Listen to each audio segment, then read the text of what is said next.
What's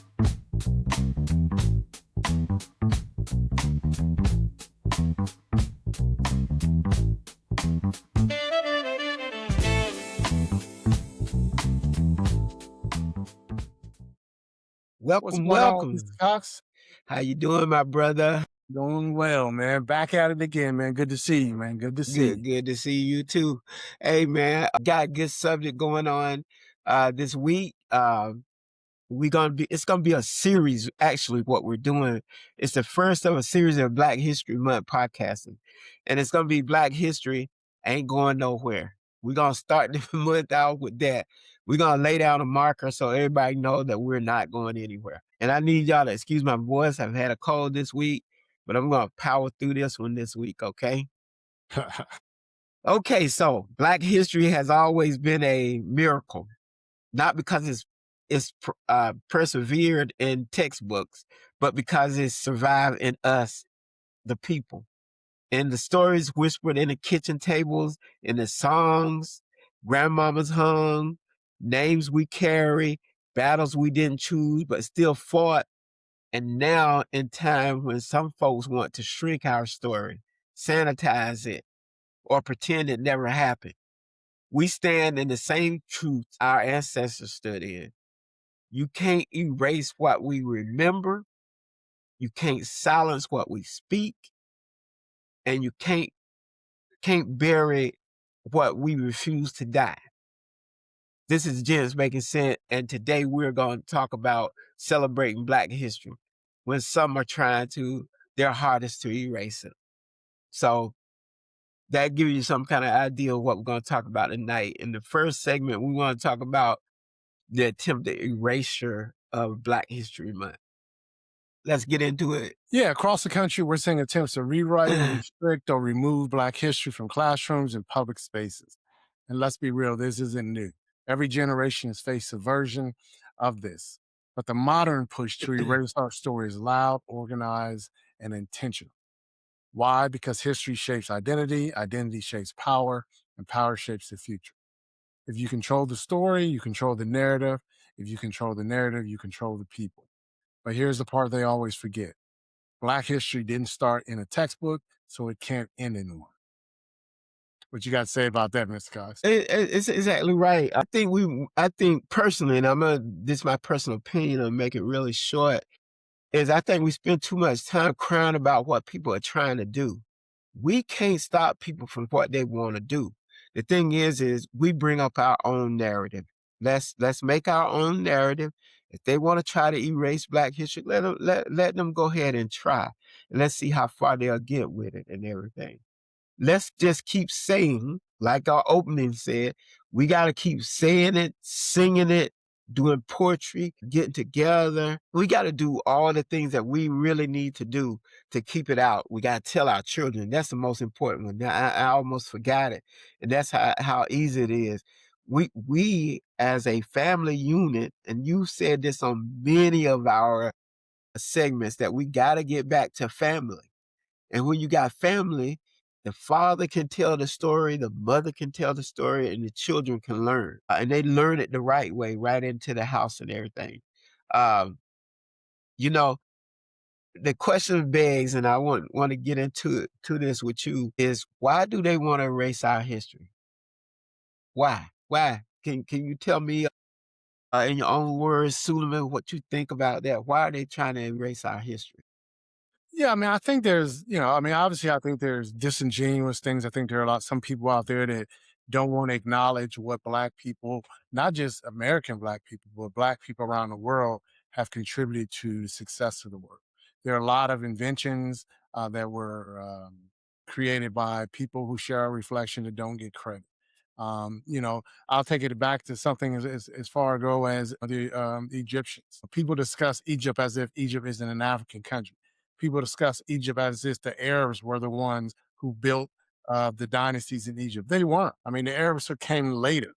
But what about the people who were in Egypt and in Kush, which is modern day Sudan and Ethiopia? There are plenty of stories about the British and the British Empire and the Romans going to African countries and shocked at how sophisticated they were. There's stories about the Moors who went to Spain and Italy and they were living like savages. Then and they taught them, civilization. Everything that the Greeks learned, they got it from Africa. Everything the Romans learned, they got it from the Greeks. But the Romans were too stupid and dumb to maintain the technology, so they died off. So I think part of the overall picture is that the liar knows what they're lying about, meaning that they know what our people are capable of. They know what our people have accomplished throughout history. Taking and trying to erase our history takes away from us. If we don't know where we come from, we don't know what our people have invented, we don't know what our people have accomplished, then you're going to believe that our history starts once our people landed in this country. And that's just patently false. So to get back to your answer, your question is, I think that as you said, if they can frame the narrative, if people can frame the narrative, then they can control the people. If you don't think you came from anything, you think you came from just slavery, then you're not going to recognize that your people have built the world and invented the majority of the stuff that people use today. And I'll finish up by saying, and maybe I'll try to pull it up for next meeting. But there's a clip of the president, the current president, talking about how we built everything. Yeah, I don't know if you've seen it before, but he No, talked I about how haven't. the United States has built everything, and he names off a few things. Like um, uh, what did he name? Oh, like the security system created by a black woman. He named uh, you know the GPS created by a black person. He named all like 6 or 7 things, and I'm saying to myself, Mr. President, you're up here talking about things that Americans created, but they were created by the people that you're trying to erase. Exactly. We were the Exactly. ones that created the patents, the initial patents for a lot of this technology that's out there. That's just part of the plan. And I think you brought up a good point, and I think that's what our next show will be about. The things that people need to know that Black people brought about in the United States. The United States, of course, is going to take they're going to take credit for it, but they'll never say a Black man or a Black woman discovered this or came up with this. Well, I mean, let me give one more example. Is that you hear a lot of people like one of the comments you probably saw it in on ours is that somebody was talking about, well, let me introduce you to Nikolai Tesla. And I was like, right, you mean the Nikolai Tesla that admitted that he got all of his technical expertise from Africa? I mean, that he did. He admitted that. So, we can't say that, oh, because his name is on the patent or his name is on the last piece of something to make it complete and then say he created it all. He didn't. But for a long time, they wouldn't even let us put our names on patents, so There you we go. didn't have the freedom to put our names on the patents, so Yeah. that's how you get behind. And this reminds me of something that Malcolm Jamal Warner, who just passed away, God rest his soul and everything, we're missing a good one with him. But he posted on Instagram once before, on, in Black History Month, he said, "Slavery is white history. How Hmm. we survived it is Black history." So we can let them paint it any kind of way we want to. Let's just tell them the stories of survival. But everybody know the pain of slavery. It's been well documented how they treat slaves. Let's talk about how we survived it. And that's when we get into the positive part of all this stuff. So thanks a lot for giving us that bit of clarity, as you always do, on what this is all about. I hate to prolong it, but something came to me as you were saying that is that, you know, teaching our children, man, I mean, about things about great empires. We always hear about empires. Everybody always talks about the Romans and the Greeks. And I'm like, they got their information from Egypt. They got their information from Africa. But no one talks about, that we know that when Christopher Columbus arrived in the Americas, he even wrote in his own journals that the people who met him at the ship shore were black. There's stories out there to talk about the fact that when another Italian explorer came here, that the native people were giving them gold tipped spears they know came from Africa. Uh, Musa, I can't think of his name, King, who was the richest man ever. I think he's from current day Benin, I believe. He sent 200 ships 300 years before Columbus got here to the Americas. Those are just things that's history that we know is out there that people are trying to hide from black people to make us think that we were never anything other than, oppressed in the United States. So we should be teaching our children to go out and look at these stories and understand that the largest and the first empire kingdom in the world was Kemet. Okay. You know, people who look like us. Right. The Kush kingdom, people that look like us. Medicine, modern day medicine, not modern day, but medicine was initiated or discovered by Africans. So that's the type of stuff I think Yeah. we need to talk to our kids about. But go ahead. Okay. Yeah, and that's that. Hey, this is news that our listeners and viewers can get with. So, and I hope they take in this information given because, as usual, Suleiman, you're putting them up on game, as the kids say. You're putting them up on game.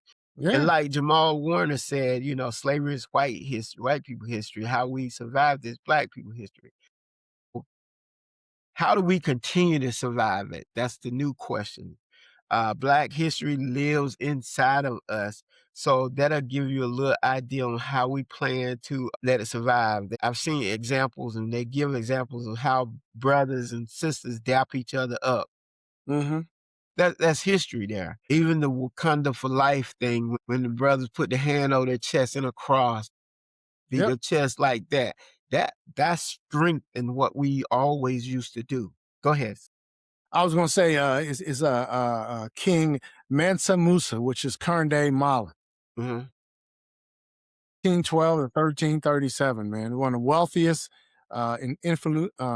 influential African kings in history. Gotcha.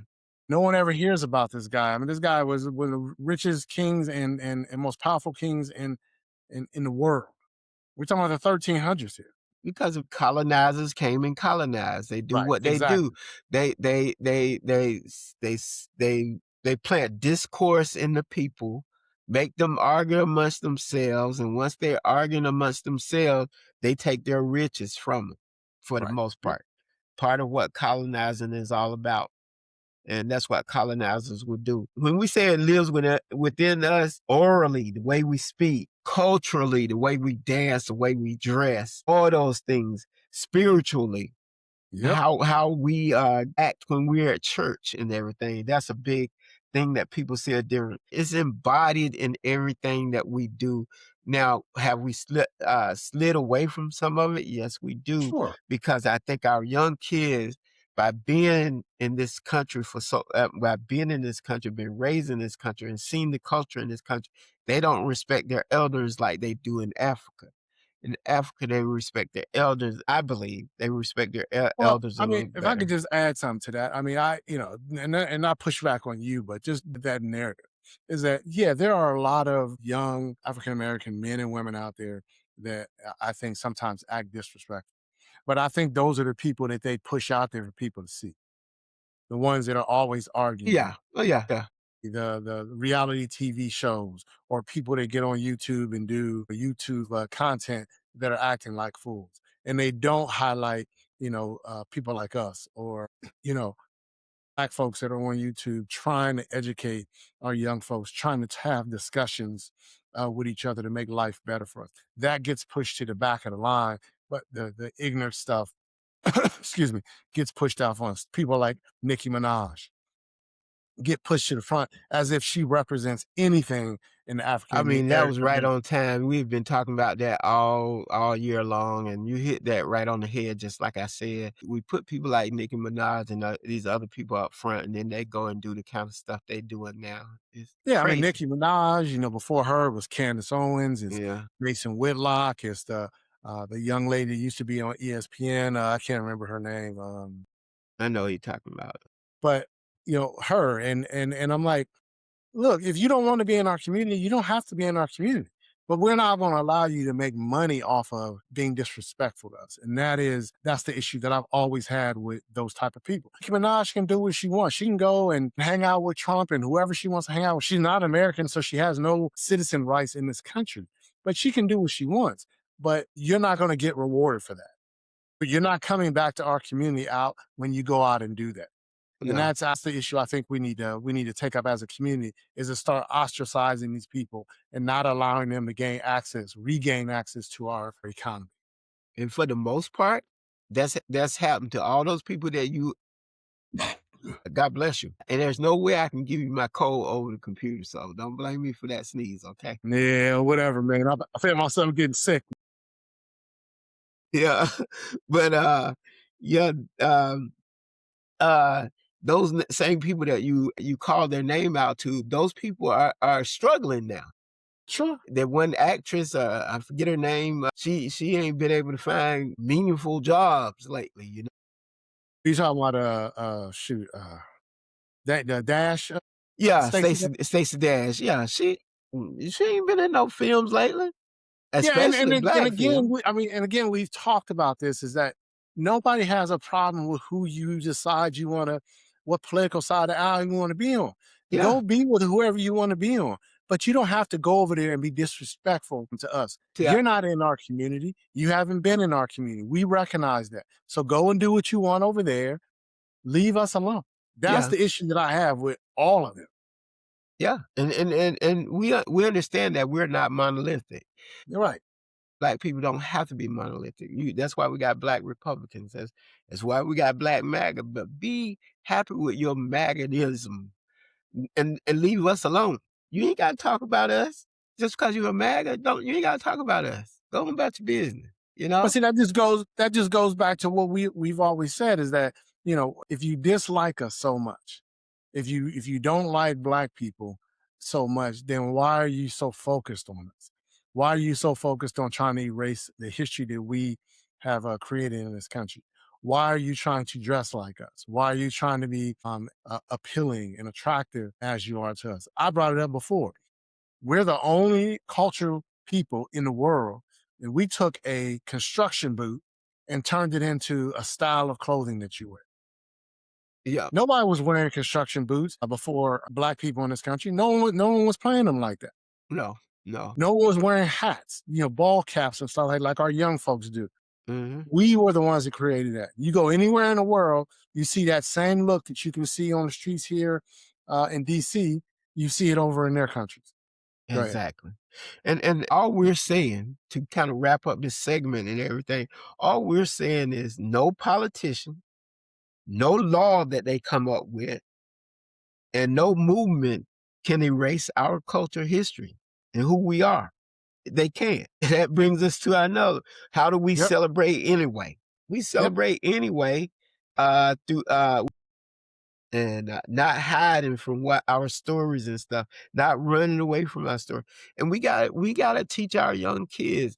When I go to work in a high school and I see these young black men and young women going through school and they're wearing their pants down to the ankle, I stop them and say, "Hey man, pull up your pants." But Put let your me tell you, hands up. and I just don't tell them pull up your pants. I tell them why you need to pull up your pants.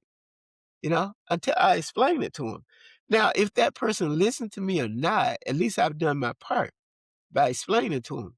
Just like with the young ladies, if they out there half dressed, I'm gonna tell them you half dressed. They'll say, "Well, you can't really say that, can?" Yes, I can. Yeah. Yes, I Yeah. can.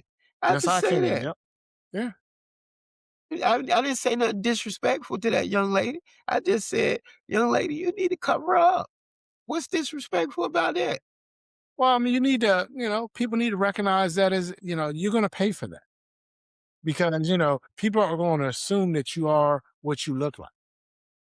If you're dressed like a police officer, more than likely, I'm going to think that you are in law enforcement. If you're dressed like a Jezebel, for all these so-called, all the black folks that are Christians, that's in the Bible. If you're dressed like a Jezebel, people are going to assume that you're a Jezebel.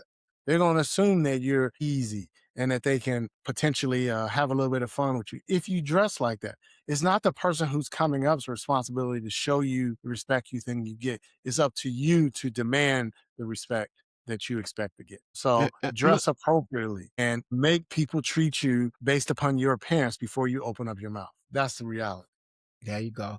And I'm gonna show you how much on point you are tonight, Suleiman. Here's some things that tells us how we keep our history up front. And it says, you keep teaching, You keep telling stories that they try to hide. You uplift the names they try to ignore. You create art that speaks louder than the censorship. Mhm. We mentor so that the young know what their art is, and we support Black mental health, Black families, and Black joy. Those last three are very important. I don't think we spend enough time on those last three, but as you can see, we hit all of them without even looking at the notes and stuff. Oh, yeah, All definitely. of them, because we know what it takes to continue what we got going on right now, and move us to the next level. And now that we're bringing Black mental health and bringing Black families and Black joy back to the front of it, I think that once we get that last piece to the puzzle, you'll see our community being stronger and stronger. And that's how we celebrate anyway, you know? So next, I guess, is call to action. We got it. We could talk about it on podcasts all day, but how do you commit a call to action? You got to be the keeper. Each one of us got to be the keeper. We got to do all those things that we just got through talking about and more. If anybody is listening to what we're talking about right now, hear us clearly. You are the keeper of the archives. You are a protector of the memory. You are the storyteller, even if you never held a mic. Oh, Right. there you go. Let's go with that. Let's talk about that a little bit. Obviously, you and I have found a platform where we can speak what we want to speak, and we can reach thousands of people and hundreds of people every week. Yeah, I mean, I think that we as a people, man, just need to understand that there are a lot of people out there, a lot of people in this country, particularly in our leadership, who don't want folks to understand the successes that we've had in this country. I mean, even today, I mean, President Trump is writing a executive order to remove the fact that the person that killed Medgar Evers in Mississippi 60 something years ago, remove the fact that he was a self proclaimed racist. He's going to remove that from the federal marker out there for Medgar Evers. Why is that important? It's important because 20, 30, 40, 50 years from now, they can tell people, oh, he wasn't killed by a racist. He wasn't, not convicted by a racist. I mean, he was eventually, but they can say, no, it was just somebody who killed another person.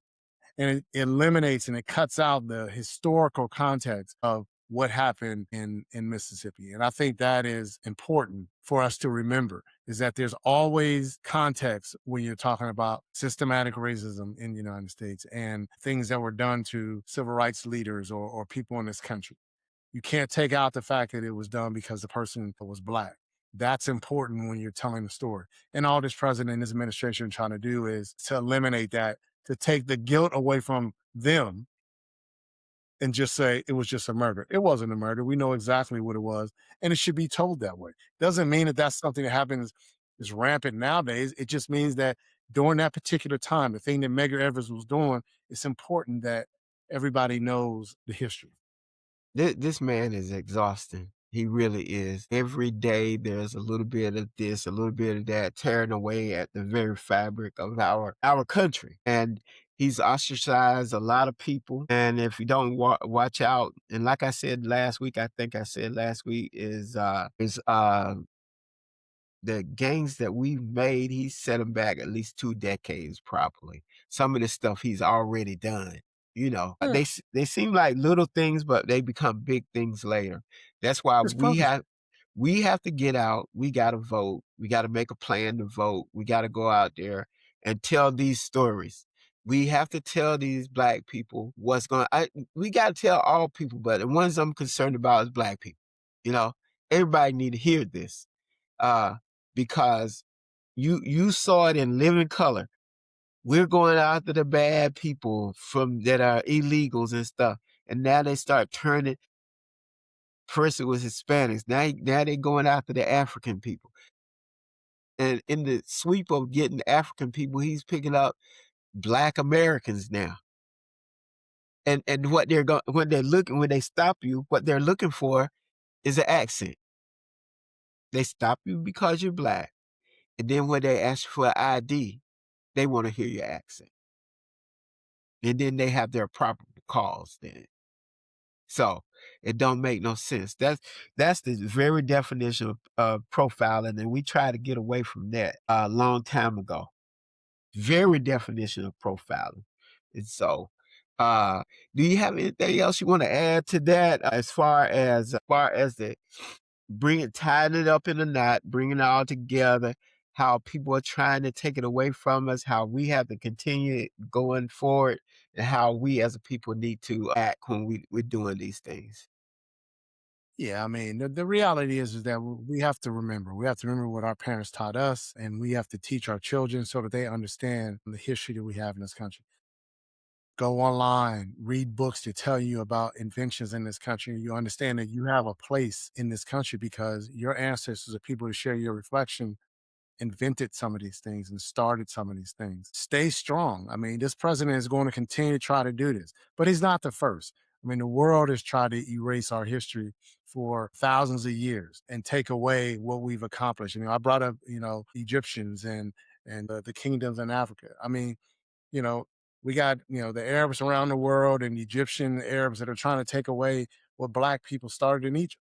And I mean, there's proof. There's not a question who the original people of North Africa were.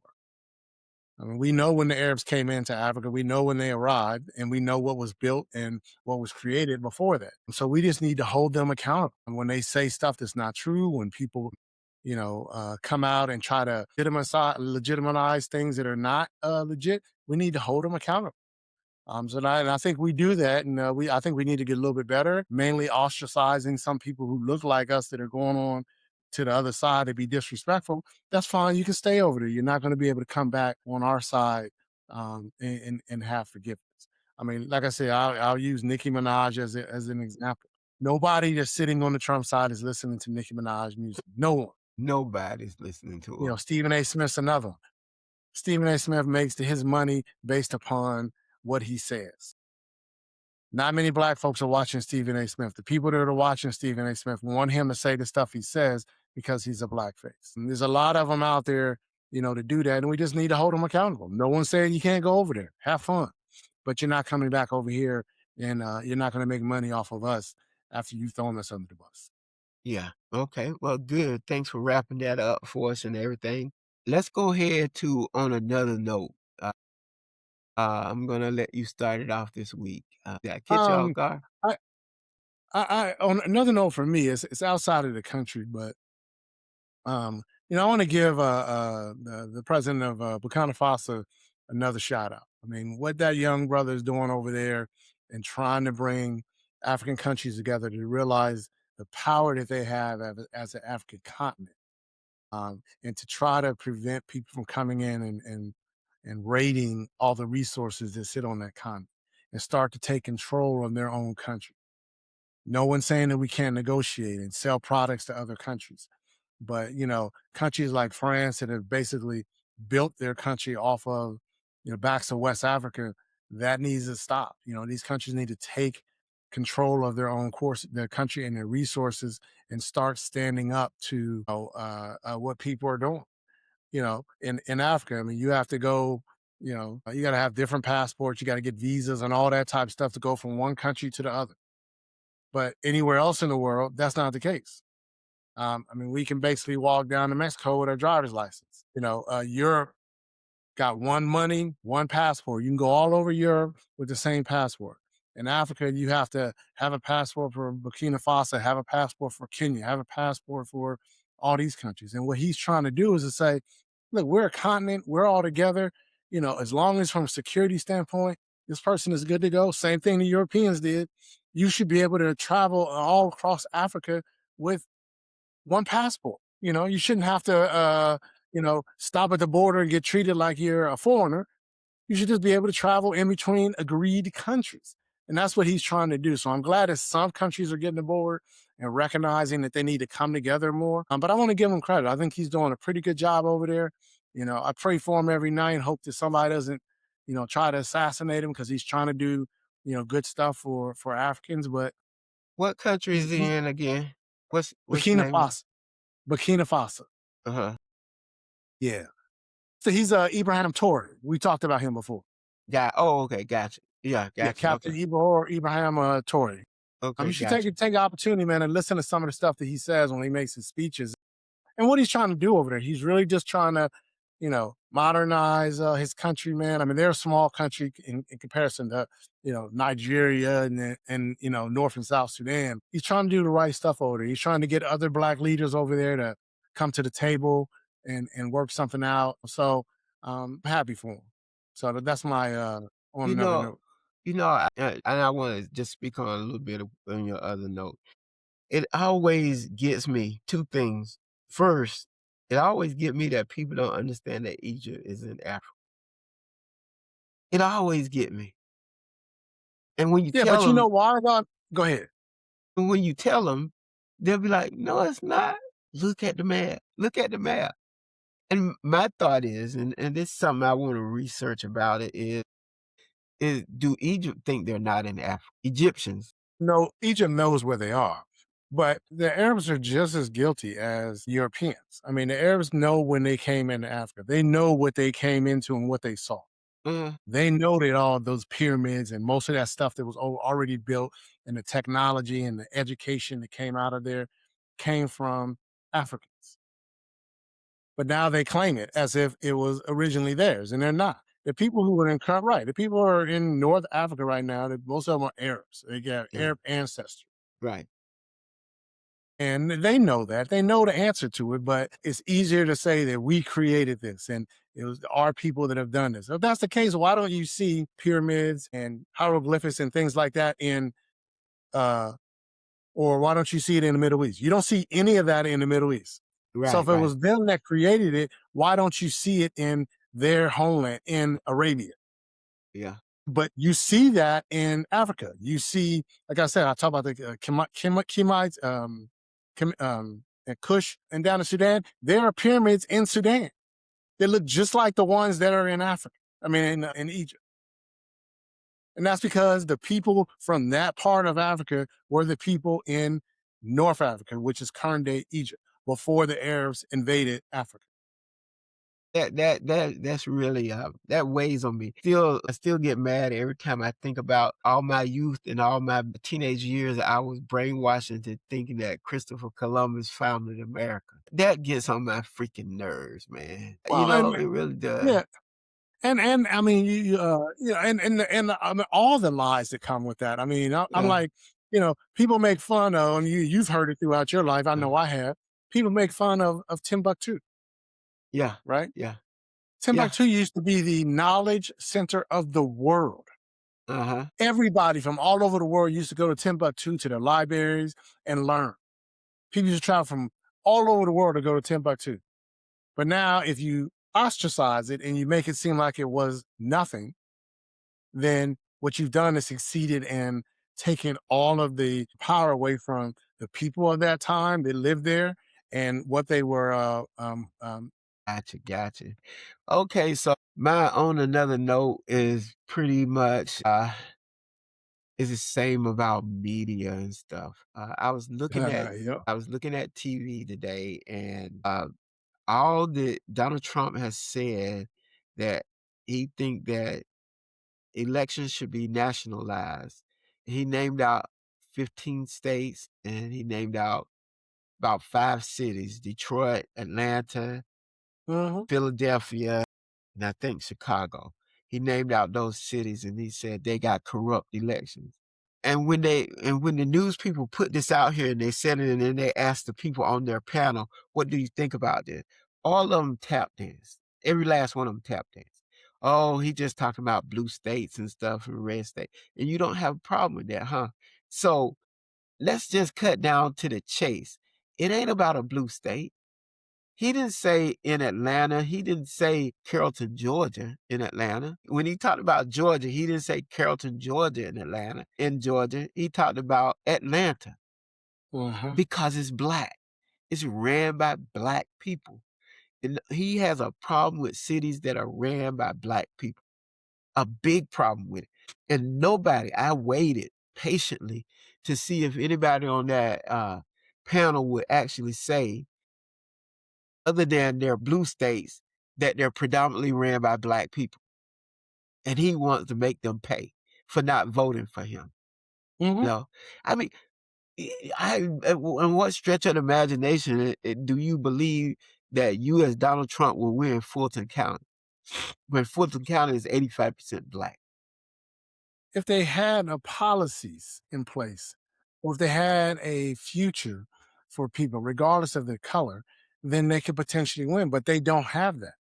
The only thing they have is to place black people against white people, or black people against Spanish people, or Spanish people against Asian people. That's the plan.